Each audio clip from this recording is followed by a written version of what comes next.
Hi everyone, I'm Jarka from Design by Life, and this is episode 5 of Mindset Matters. I'm really excited to welcome Amanda Waaldyk today, a fertility guru who runs her own business out of Melbourne, Australia. Welcome, Amanda. How are you? I'm good, thanks. Thanks for having me.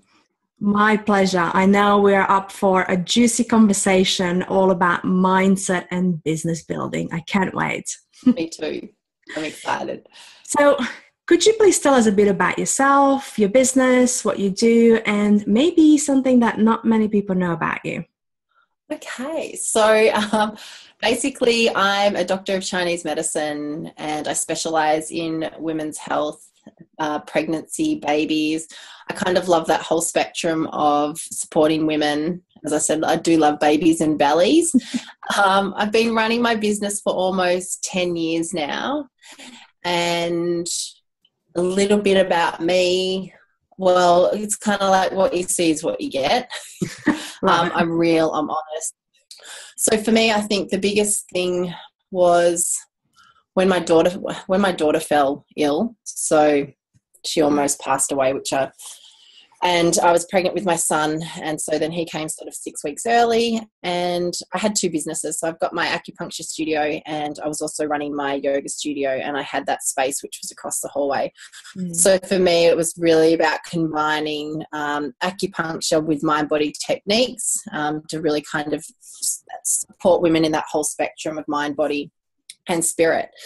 And so then when all of that happened, I had to stop work suddenly. And so you think to yourself, oh my goodness, like, how am I going to be able to support myself when your sole income is reliant on you being the business?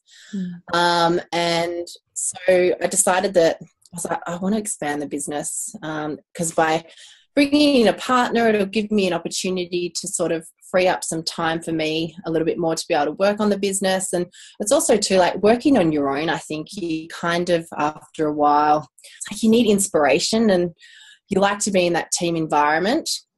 And this is very much like it's been a one-man operation, but I mean, now I've got staff alongside me. So I decided that I would bring in a business partner, and so excited. You know, she had a very similar philosophy to myself. And I was like, yes, we're gonna go on this journey together. And we were like yin and yang, so it was kind of like the perfect combination. And so you kind of just, for me, I'm all on instinct, and sometimes I probably put my feet forward before I actually think first. So it's like I'm an all or nothing person, and I've been like that my whole life. So I've gone into it, let's do this, and hadn't really put contracts in place, you know, because I was trusting, and so things didn't turn out to the way that I'd wanted, and the partnership didn't sort of end up, you know, moving forward. And I just had that gut instinct, and I said to my partner, she was coming over to sign the contracts that day, and I said to Garth, I don't think it's going to happen. I've just got this feeling. He goes, really? You haven't been able to pick up on it before? And I said, no, I've just got this instinctive feeling today. And then she came over to the house. She's like, look, I just can't do this. Wow. I can't move forward. It's not right in my heart of hearts. And I said, look, I totally respect that. I totally understand that. You're coming from your honest place. And I think it's nice when you are able to have those honest conversations. But for me, then I was still dealing with the fact that I had this business partner that decided to pull out, that had left me with clients, like a clinic that's running at, you know, a high capacity. And then having the yoga studio, which I was teaching at. So trying to juggle everything while just coming out from giving birth, having a sick child. It was just so full on. And you're just in that mode of, you know, you don't really have time to think that you've got to make decisions fast, and you don't have a lot of clarity because you've given birth. And anyway, so the universe was going right. I can feel the constricting energy, like just by relating to that story and being able to connect with that energy at the time. I feel just how much pressure you must have been under to keep the ball rolling, and also keeping up with everything that you had to, like, hey, I'm pregnant. Need to, see this through and care about your family and your business and all of that. So it can become a lot. And it's a typical scenario of hustling women and also mothers as well, because we try to juggle a lot and we take on too much. And then when big decisions need to be made, sometimes we reach for decisions that might go against that gut feel or intuition. Yes. And it's a really great segue actually into the topic that I wanted to chat to you about and see what your take is on it. Yes. Choosing love over fear. Yes. I'm big on this, but I believe that one has to have a great degree of self-awareness to know what love looks like in a choice and what fear looks like or sounds like in a choice. Yep. How do you choose love over fear?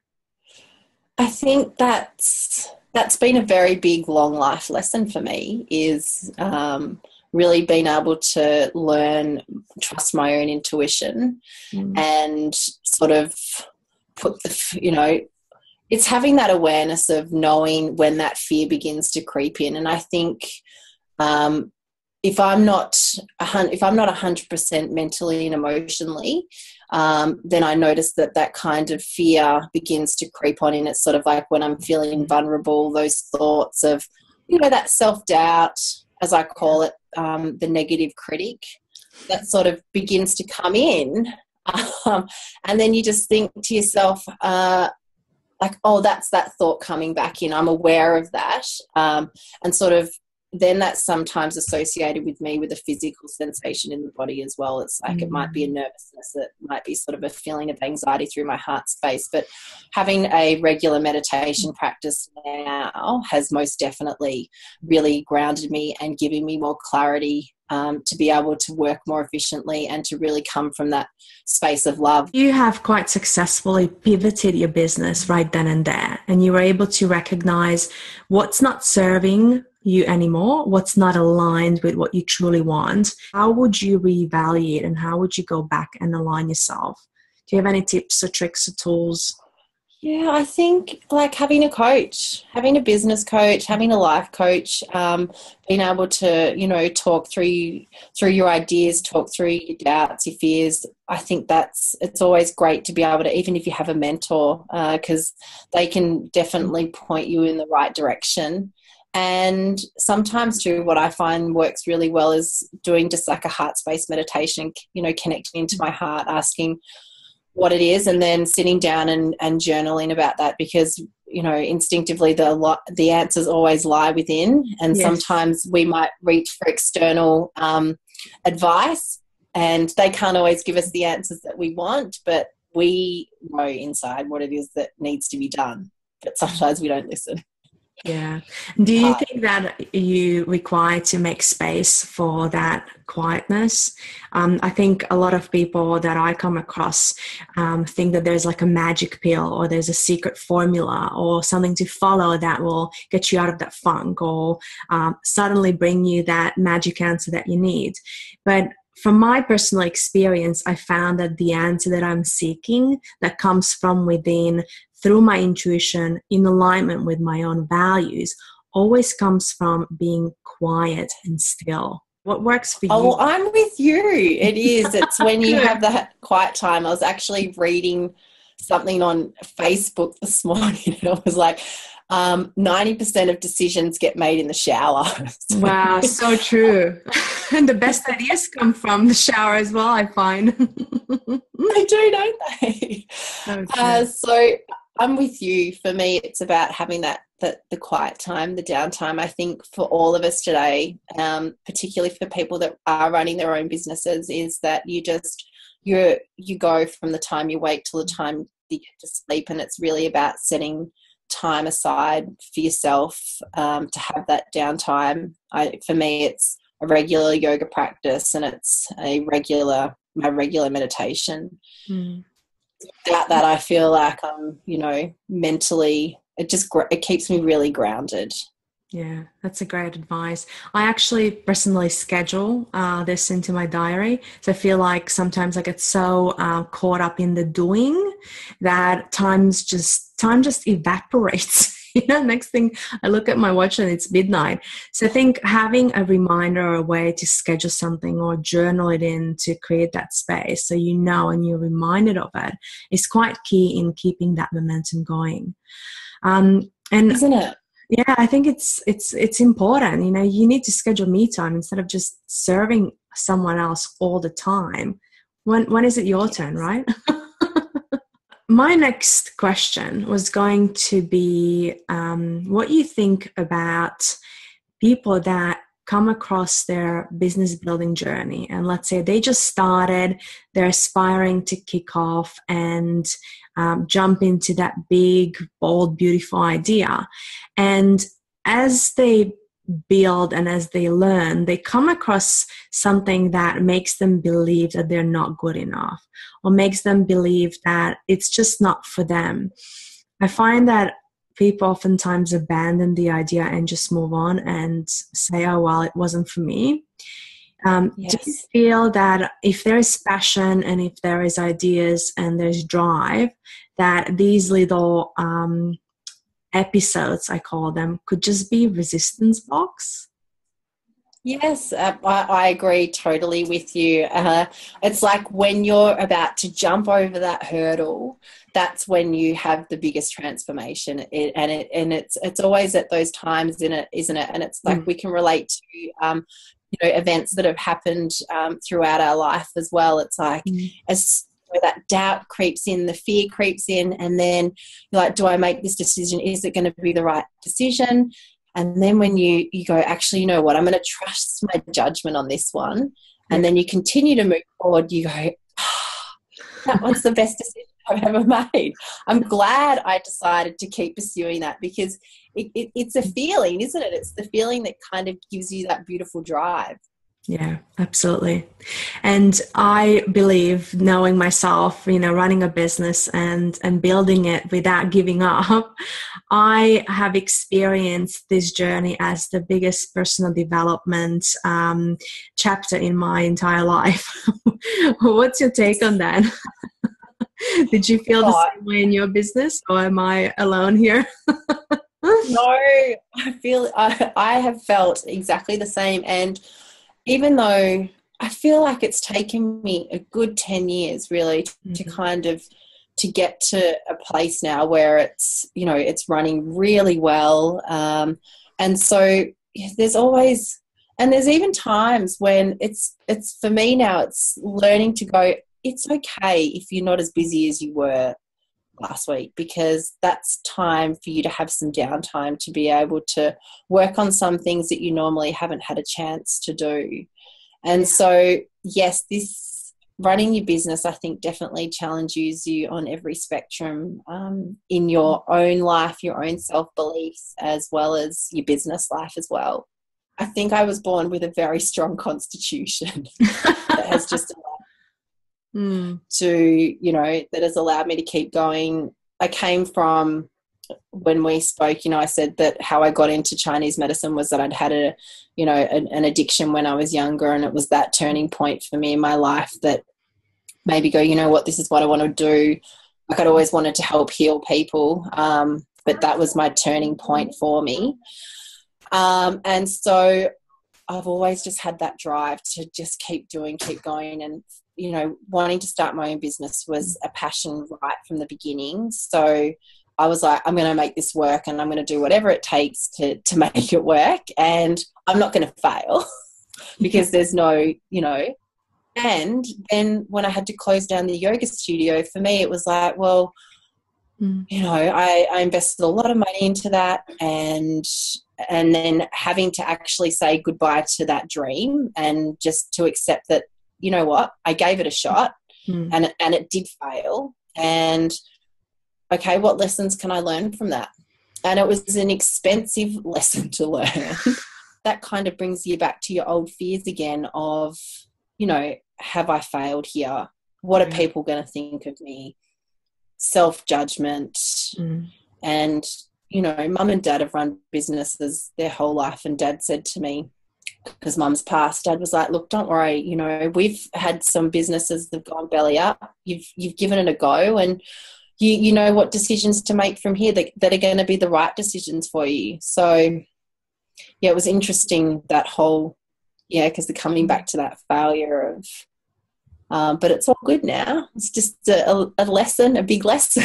Like you said, this is the biggest lessons, isn't it? Yeah. So when you had the idea to start your business, was it exactly in a shape and form that you're running it today, or did it evolve over the years, and how? So it has evolved. I was wanting to do sports medicine because I'd originally stayed on with the Western Bulldogs after my uni, and then I went and lived over in China for a year. And I'd always competed in doing triathlons and long distance events. I did a big 400k bike ride where I rode through New Zealand for 24 hours and shredded my gynae in the process. I was going to the toilet and I was having to hold my vagina, right, while I was weaned.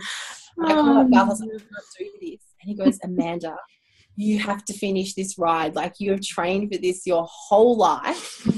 Or not whole life, for the last year, and this is your time to really let go of your past, because it had come out of a 13-year relationship and all this stuff. And so it was like a really pinnacle point for me of a turning chapter in my life. The universe kept sending women, okay, and then I was like, okay, I have to listen to this. And out of that listening and that beautiful change, it has allowed me to birth Angea. And Angea is the fertility goddess, and she takes away the souls and she plants them into the earth, and then when the mothers are ready, she takes them out and she plants them into their womb. And so essentially what we do here is we facilitate that journey with the use of acupuncture needles, and we help prepare mums we help prepare them to be ready to be mums. So it's really, we work on a spiritual level as well as the emotional and mental, but it's really such a privilege to help support women on that journey. Beautiful. And so essentially what we do is we help support them and clear whatever it is, blockages that they need. So this will solve an end to that. Yeah. And I guess the learning from that story is that, don't be afraid from changing your idea or your passion in that sense, because you can transfer some skills but have a different focus. So you always were passionate about health and wellness, but instead of working with athletes, you translated that into working with women, and you still are following your passion and your skill set and obviously creating magic, but it's just a different audience. And all too often I see this happen where people are so attached to the outcome that if that outcome is not realized, then they think of themselves as failure, where it's really just a journey to be enjoyed. And if it takes you into a slightly different direction and you're still enjoying it, then just, lap it up and go for it, right? Lean in. Go for the ride. Go for the ride, literally. Yes. Because it's like, I'm sure that you found that the same with starting your business as well. And you may have had an idea, and then and then it can take you in a direction that sometimes you never expected. Exactly. My brand stands for authenticity, and I believe that every single person has been designed by life to think, feel, and create in their zone of genius, but you're not born with the knowing of what your zone of genius is. You need to discover that through trials and tribulations, trial and error. You have to be out there, like you need to be out there in the arena and fight and show up and battle. And only then from those learnings, you can then pick, okay, I didn't enjoy this, but I quite enjoyed that. I guess, I'll be doing less of this and more of that. You need to you have to go out there and keep doing and keep trying, and not look at it as, okay, well, it just wasn't meant for me. Off we go. And then I just go back to corporate. Yes, exactly. In the trenches. So if you had, I use that at work. Yeah. Do you? Oh, good. Yeah. So You're just in the trenches now. I promise you it's going to shift. It's going to shift. Oh, good. Well, that's really great, because I was going to ask you if you had one tip for someone who feels really stuck and they just quite don't know how to get out of that rut. What would you tell them?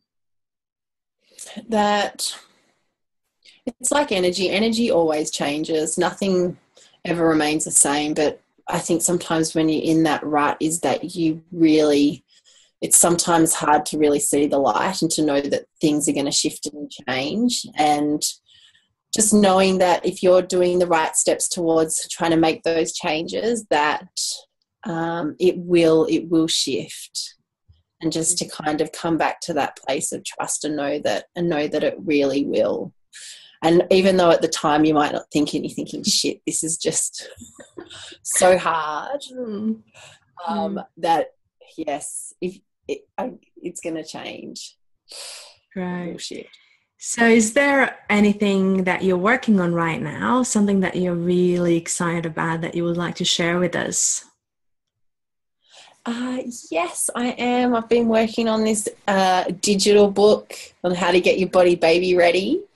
Cool. It's been a 3-year, well, it's been a long time actually. I've written it over a certain period of time, and then, with having the kids and business life and just life in general, it's taken a long time to get there. So just know that by working on it in little bits, you'll get there. So it's almost done.